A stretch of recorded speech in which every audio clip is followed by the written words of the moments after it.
변호사님, 타투가 이제 합법화된 거 알고 계셨나요? 아, 알죠. 그런데 정확한 것은 이 변화가 어떤 의미를 갖는지 제도나 안전 때문이라도 더 지켜봐야 할 것 같네요. 비의료인 타투가 합법화됐다는 건 무슨 뜻인가요? 이제 무조건 해도 문제 없다는 건가요? 그러게요. 문제는 될 것 같은데 전에는 타투 시술이 의료행위로 간주되어 의료인이 아닌 사람이 타투를 하면 불법이었거든요. 이제는 타투를 시술할 수 있는 법적 근거가 마련된 거죠. 그런데 타투이스트라는 사람들이 지켜야 되는 법적 기준은 있어야 할 것 같아요. 예를 들어 위생관리나 시설 기준을 충족해야 하고 일정 교육을 이수해야 할 수도 있는 것이죠.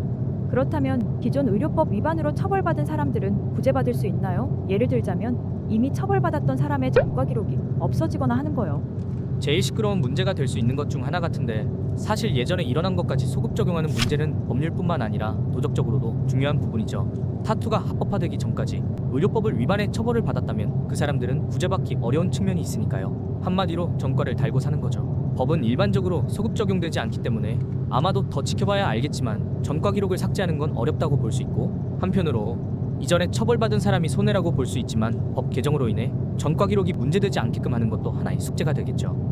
만약 타투 시술 중 감염 사고가 발생하면 형사 책임인가요? 민사 책임인가요? 이 부분은 민사와 형사 책임을 구분해서 봐야 될 것 같아요. 민사적으로는 피해자가 타투이스트에게 손해배상을 청구할 수 있고, 만약 타투이스트가 고의로 위생을 무시하거나 과실이 있었다면 형사 책임도 있을 수 있을 것 같네요. 그래서 감염 사고가 발생했다면 타투이스트의 책임 여부는 시술 과정에서의 관리와 위생 상태에 따라 달라지겠죠. 타투이스트가 마취제 사용이나 염증 치료 같은 의료행위에 준하는 시술을 하면 불법인가요? 법이 잘 제정돼야 하는 부분인데요. 타투이스트가 마취제를 사용하거나 염증을 치료하면서 돈을 받게 되면 의료행위로 간주될 수 있어요. 의료행위는 의료법에 의해 규제되기 때문에 의료인이 아닌 사람이 이러한 행위를 하면 불법이 되거든요. 타투는 기본적으로 피부에 색소를 주입하는 작업이기 때문에 그 외의 의료적 행위는 불법으로 간주될 수 있죠. 타투 시술을 받을 자유와 국민 건강권 어느 쪽이 더 중요할까요?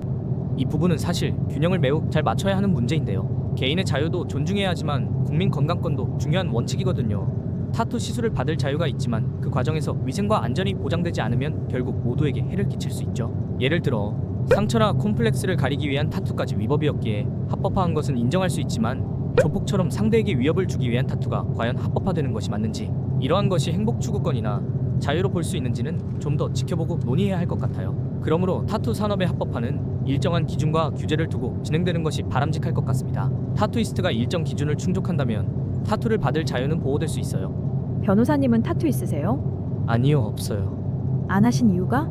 아플 것 같아서요.